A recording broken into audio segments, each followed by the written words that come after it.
categorization for good money. What is value? It's the portability, divisibility, fungibility, and scarcity and desirability. It fulfills all those characteristics. I would debate the scarcity, but it doesn't have any real money. Must be a commodity in and of itself before it's money. It must have actual use. No, it's not. It is. Okay, so you tell me what can you do with your bitcoins right now? Sound. What? I have a Bitcoin debit card. I can go anywhere in the world and buy spending stuff. it. That's right. What can you do? But Peter, I believe I can secure immutably for all time in history data. On a blockchain, the Bitcoin is the biggest blockchain in the world. Every 10 minutes, it's totally verified. Yes, you do. Because otherwise, you have the ability of others to come in and change that database. Databases, you can have any database product and come along and secure data, but it's not immutable and it's not stored. No, it has to have secure because of the technology of proof of work. It has to have an actual every 10 minutes. Apart from securing data is useful. Securing what data are you securing? Any data that you would want. What data are you securing? Financial data, mortgage data. But on your personal data, if I have one my birth certificate, my personal data, my verification of who I am. So I don't need Equifax to sell my data and lose my data and fuck my data. I can have my data on a private key and say this is me. It's immutable. It's every 10 minutes. It's verified. And that's who I am. Give me my fucking money. You don't need Bitcoin either. Yes, you do, because it's the most secure. It's the only secure database that's ever been invented. That's the technology. You fail to understand that it's a new technology that is as profound as the printing press or the electric light bulb. You're comparing it to things that you shouldn't be comparing it to. It makes no sense. You're talking nonsense. Yeah, this is... Look, it's a brand new breakthrough in technology. Your kids are going to be wondering why their dad didn't see the value. They'll be like, Dad must have been on drugs because he never saw the value. This is a cult of Bitcoin. This is your guru. This is the type of reaction that you're going to get. I mean, you might as well be Sung Young Moon or something, or just don't drink any. Let me help you help yourself. And I think that everybody who owns these various coins, Solana, Litecoin, I do think you're an idiot. Okay? I did not go to college to get stupid. These people who own these things should not own them. They shouldn't own them. Well, and now we got Gensler talking to the Times, arguing that the existing laws may be sufficient, even though a lot of these guys... I sent it, why don't you come on and enforce them? I think they need to do a big sweep. They have to stop having people creating money, Carl. It's the creation of money by cretins. I don't think cretins should create money and then suck people in. These are worse than even the worst NASDAQ stocks. Yeah. And yet, there we are. We've got them up there. Litecoin. How about Darkcoin? Solana. I don't know. How about Selena? It doesn't matter. We got some bitfucks in there, I can tell. Too bad. Shows you the stupidity. Shows you the stupidity. And I know who's behind Bitcoin. And it ain't some fucking Japanese guy in a cave. I know the guy. And when that comes out, you heard it here first. Bitcoin is going to zero. Zero. When it comes out, zero. What's going on, everybody? Welcome to the stream. I realize this is probably a bad time to be streaming during the day because everyone's at work, but I'm not working right now, so I wanted to give you guys a little bit of a scoop as what's been going on. And I might start doing this a little bit more. So if you guys are watching this in the future, because it looks like I have no viewers right now, let me know if this is something you want me to continue to do, kind of give you guys an update on the news. I know other people do it, but I'm going to give it a shot as well because we all are in different sectors. So I am more on the side of the IoT and the LoRaWAN and all that stuff with Helium. And now I've been kind of switching over, trying to really drive home the importance of buying hardware wallets and seed phrase storage wallets to protect your crypto. And right now, what's been going on with Binance and Coinbase, which we'll touch base on in the next couple of minutes, that stuff is precisely why you need to have something like this, so you don't get stuck in a situation where you lose your crypto. Right now, I'm currently trying to take my crypto out of Binance and Coinbase, but on Binance I have a lot more than on Coinbase. I think Coinbase I have like $50, and Binance I have maybe 700, something like that. So trying to work through that. And unfortunately, because I have it staked in, I have to kind of wait for this cooldown period, which is a familiar thing for a lot of people. If you stake, there's that cooldown period. But the thing that was interesting to me is that each coin is different. I don't know why I thought they would be the same. I just thought because it was a centralized exchange, they were doing it on their own. But because of all the news that has been coming around with Binance and Coinbase, some of the two, I guess the two biggest Goliaths after FTX, people didn't think that they could fall. But it's looking a little sketchy right now. So I guess we can just start talking about some of the articles here. Let me pull up the biggest one, which is right here. Let's add the stream. All right, cool. You guys can see here. So the Tether Treasury sends Binance 750 million USDT in chain swap transaction, which is not a small amount. There's some other ones here. The Bitcoin trades at premium on Binance US as the liquidity is drying up. If you guys have been following, Binance decided to pause all USD transactions. You can't deposit USD, the United States dollar, anymore, which is massive on the Binance US exchange. Like that is the currency for the US, and now we can't even use it. It's crazy. So this is interesting stuff. And sorry, I just got a notification here. Tether's treasury sent 750 million USDT on June 12th per the blockchain analytical firm Arkham Intelligence, who I've not heard of before, and Tether mints 1 billion USDT. Earlier on June 12th, the CTO tweeted that the stablecoin user would mint 1 billion tokens to replenish its inventory on the Ethereum blockchain. The transaction was confirmed, yada, yada, yada. Isn't it a little scary how you can just print more USDT at any time? Isn't that just a really scary thing that hopefully no governments have access to, that can just print more money whenever they want? It's crazy. All right, so there's some regulatory battles it looks like they're talking about, and it's a pretty short article, but it looks like the Tether Treasury just, they're sending Binance 750 million to fix a, where did it say? I just lost it.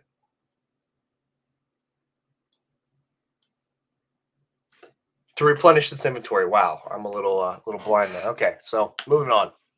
We're going to be talking about the Bitcoin trading at a premium on Binance US. It's trading at over 1% on Binance US's exchange since the USD trading volume has dropped to new lows after the SEC's lawsuit. Obviously, everyone is trying to get their money out of there. So you can see crypto compare data indicates that Bitcoin was trading above 26,000 on Binance US, surpassing the major rivals like Kraken and Coinbase over $150 as of press time. So you can see Binance US at 26. The lowest one is 25,851 right here. Yo, what's up, Automatic Beats? Welcome to the stream. So yeah, Bitcoin's trading at a premium. I'm actually curious to see if I can log into Binance right now and see. It's gonna have to ask for my code. See what the trading volume is looking like right now, because I would bet that the trading volume is pretty bad. Let's get a text message here.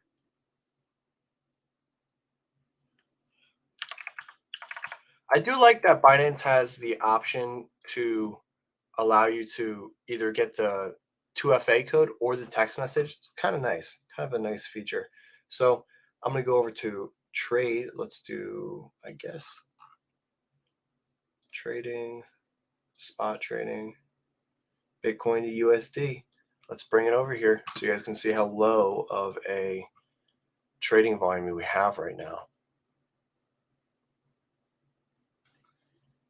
It's at 26,000 right now, and I shouldn't have done that. That's a bad portfolio. You guys shouldn't see that. Bitcoin right now is at 25.8, so you can see it's up by $200 almost, more than $200. That is insane. That just shows that the trading volume is so low. They actually are struggling here. And it's still moving quite a bit. I'm watching these transactions go through right now. It's still, there's quite a bit of transactions here. Let's go look at the trading depth there. I don't know what any of these tools are, if I'm being honest with you guys. If you know what they mean, feel free to let me know. The 24-hour volume has been $17.9 million. I wonder if it tells you the trading volume on the other exchanges here. If I go to markets, it looks like Binance normal has 1.6 million. It does not show. Oh, maybe I got to click more. It's not showing Binance US at all. Why isn't it showing Binance US? All right, that's kind of weird. All right, go by trading pair here. Oh, come on. Why just show me Bitcoin? Okay, Bitcoin to USD. There's not many of them. It's being weird. I don't know what's going on. The point is, trading volume is ridiculously low. All right, moving on. Moving on to the next story here.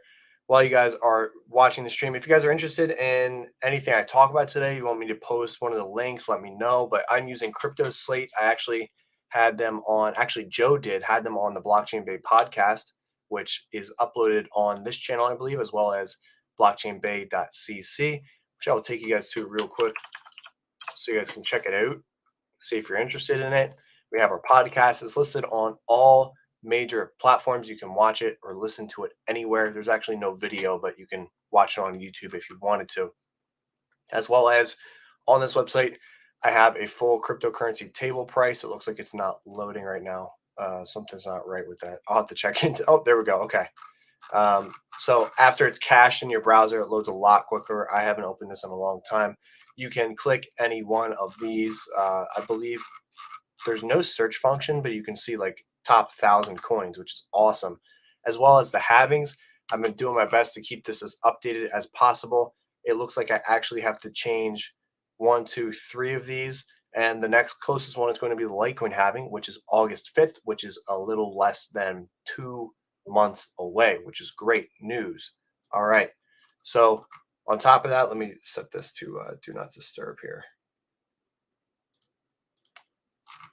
You can see this if you want to check it out. I got a whole bunch of them. Let's talk about the projects that we got going on here, as well as I have all of these projects, which are in the description below. And I have discount codes for a lot of them. Like if you're interested in a demo, you can use this code to get a discount. Crank, I have a code, but Crank is done with the beta test. Once Crank goes live is when the license sales will pick back up again. You guys can use that. I have stuff for Flux, for a whole bunch of the hardware wallets and the seed phrase storage, and I'm working on getting more as we speak. I have one for Spritz Finance too. If you guys are interested, I am going to make another video about Spritz Finance. It's actually a really cool topic since we're already bringing it up. You can pay your bills with crypto. So if you want to talk about what's going on right now with the fact that they're trying to kind of eliminate USD deposits in the US side, like with Binance US, possibly Coinbase coming up, this is a perfect way to ensure that you still have a use case for your crypto. A lot of people are going to try to say that there's no medium of exchange. You can't use crypto for anything. And that's when situations such as Spritz come up, which allows you to pay your bills with crypto. It actually has a lot of integrations with bank accounts and websites. So you don't have to worry about the issues. Like they're handling it all. So I made a video on it if you guys are interested in it, but just a quick overview of it. I believe they have, yeah, here we go. It tells you all the things down here. And this is just a small snippet of like the most popular ones, but there's a lot more options out there. So there's the credit cards, mortgage and rent, utilities and service. You got Comcast, AT&T, your phone bill. You can pay your student loans, which is awesome. Car payments, and much more. You got your Netflix subscriptions, HBO Max subscriptions, Disney Plus. All of this stuff can be paid with crypto. So you don't have to worry about what's going to happen if you were cashing out crypto every now and then to pay for stuff. Let's say you're a miner. Let's say your main source of income is mining cryptocurrency. And every week or every 2 weeks, you cash out. You bring it to Binance US. You cash out, you put it in your bank account so you can pay your bills. Well, you can't do that with Binance US anymore, and we're unsure on what's going to be happening with Coinbase. So what is the next option for you? Well, there are plenty of options where you can actually use your crypto and pay directly. I know crypto.com has that option that you can use a card. I would say BlockFi, but they just shut down. There's a bunch of options. Spritz is one of those options. So I just want to let you guys know, if you haven't heard of it, that is Spritz. And I will be making an updated video on them in the near future. So let's get back to some of the other topics that I did want to talk about. And I know we don't have a lot of viewers watching right now, but an additional one I wanted to talk about for those that are in the kind of EVM area is PulseChain, which is new to me. It actually just came upon my radar. I think I've known about them for some time, but PulseChain is a new EVM compatible blockchain that is able to integrate with MetaMask, Trust Wallet, stuff like that. And they have launched a ton of projects already on it. The way I know that is because I use this application called moonarch.dapps. It's going to get a little degen right here real quick, guys.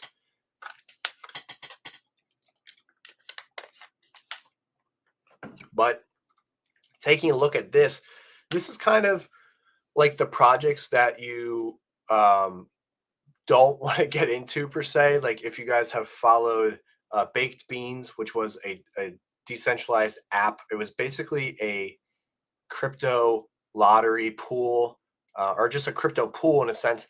And as more people bought in, then your rewards increase. So the whole idea is that you want to be first to buy in, kind of a pyramid scheme. But they are pretty successful, these types of applications on EVMs. And you can see, I'm sure this number isn't accurate because sometimes like some of these just don't read the data correctly, but there's over $5 million locked up in these contracts. And the way this website works in particular, this is actually the only one that I know that does a good job with it like this. They actually have the blockchain that it's on, the token that it's using. So sometimes you might be like, for instance, you might be on the Binance Smart Chain, but you're using the USDT token. You're not using BNB like the traditional. So it tells you the token that is going to be on. With this one in particular, Ethereum, or I think that's how you pronounce it, they are using a liquidity pair with their token and BNB, which is a good idea because it gives value to their specific token. And then there's links to everything here. The only issue I have with these is most of these like degen crypto projects, they all use Telegram. And I'm a big fan of Discord. I think a lot of us watching right now, now or in the future, use Discord more than they use Telegram. I have Telegram, but I have the notifications like turned off just because it's not something that I enjoy using. To me, Telegram just has a bunch of scammers and just not good people. So I just kind of stay away from it. It also tells you the contract balance sheet. So I can like go here and see all the analytics, and it's just going to tell you the balance of whatever token this is, BSW to LP. And then there's, of course, the actual contract code, and this is going to show you the main contract. And I can go into like all this stuff. I can actually read a lot of this stuff really well. If anyone wants to learn, I can totally do like a little crash course on it from my perspective. But see how it says like 0? There's nothing here. This is what I was referring to with this. It says there's $124,000 in the TVL, but it's not showing up at all, even in these other options. So I'm not sure where the money's going. They could have rugged, who knows? I would have to take some looking into, or I'm just not reading it correctly. The point about this whole website I wanted to show you guys has been the actual PulseChain, which I just noticed is kind of popping off in the past couple of days. It looks like over the past 20 days, you see PulseChain has had 5 projects on this website, and they are all, I think they're all dead, to be quite honest with you. Let's look here. There's nothing here, no money. Pulse Mines, Pulse Print, and I can see if they're all owned by the same people. Pulse Miner Bank, no, it's all different here.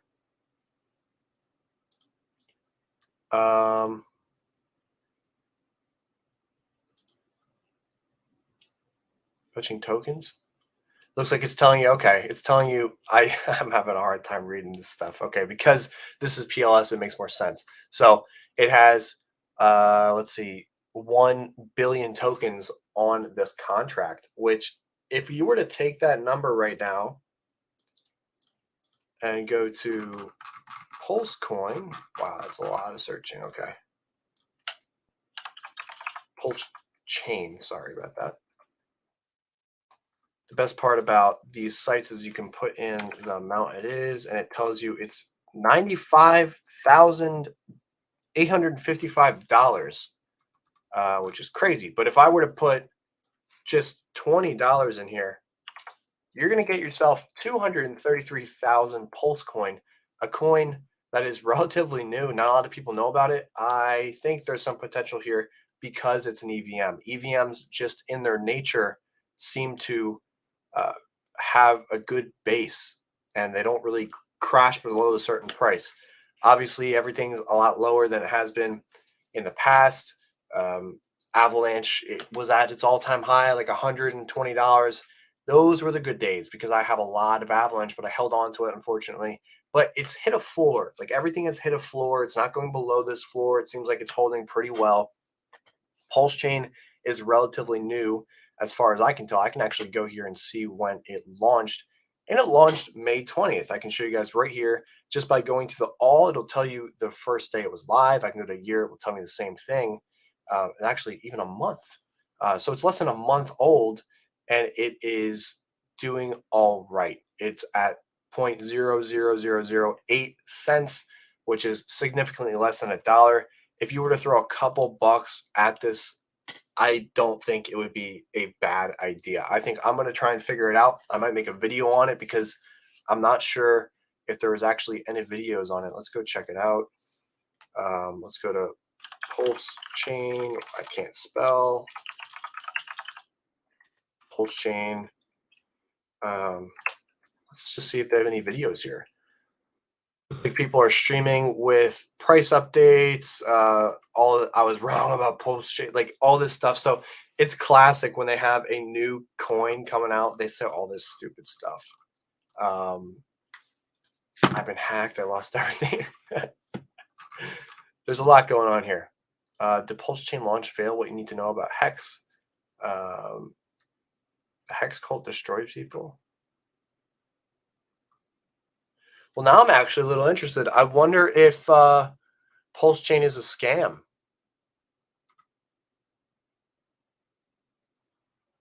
I would have to look into this kind of stuff.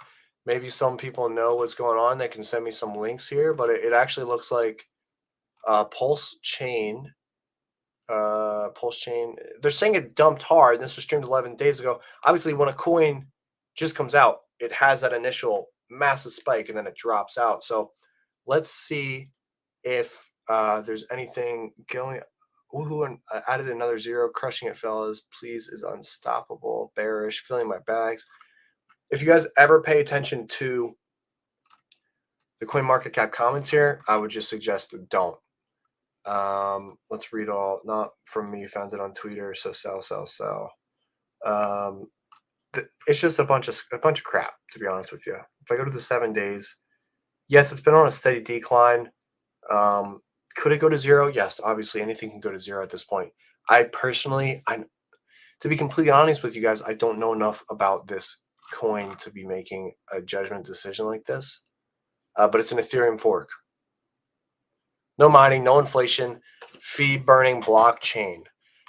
So it's obviously a newer Ethereum fork. It's not using the previous POW. It's using the proof of stake mechanism, which I'm not a big fan of. I prefer when you can actually mine. It gives a substance to the coin that you can't get any other way. If there's no way for people to physically, like, here's the thing. All right, let's go full screen here. What I'm saying might be wrong. This is my perspective. If you have a cryptocurrency that is mineable, you know for a fact that there's a floor that it will hit, and it won't go below that floor because the miners won't allow it to go below that floor. What I mean by that is they're not going to mine if it's not profitable.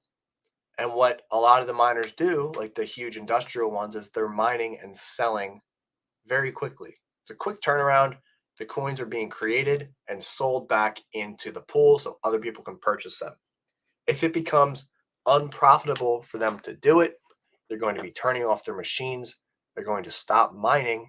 The amount of coins being distributed is going to be shifted, and it is going to affect the price. The price is most likely going to stay where it's at, go up a little bit, but it usually doesn't drop down. This is my opinion. It's what I'm saying. So when you have a mineable coin, you have that huge infrastructure to support it, and it essentially is a FDIC insurance, I guess you could compare it to. It's not going to allow it to drop to zero unless some sort of I guess what black swan event is what they're called. Let me just Google it. Yeah. So let's sort of some black swan event occurs. For the most part, these types of coins, Bitcoin, Ethereum in the past, Litecoin, Dogecoin, maybe, the proof of work coins have a much better long-term longevity. So when you look at Ethereum now, that's switched to proof of stake. And I got to say, again, this is my opinion. I personally am having a hard time seeing Ethereum working in the long run. Now, will I be wrong? Probably. 100% probably. And this is just speaking on the proof of work side of things. Ethereum is doing great things. The ERC20 network, the EVMs that they've launched, and all of the duplicates because of Ethereum changed the space forever. You were allowed to have NFTs. You were allowed to have all of these coins launching on a layer 1 blockchain. Now you have layer 2 tokens, all this stuff. It was big, big, big news. I don't even know what I'm saying at this point. Ethereum, I thought, would have seen a little bit of a struggle. It is struggling, to be honest with you, because of the staking issues.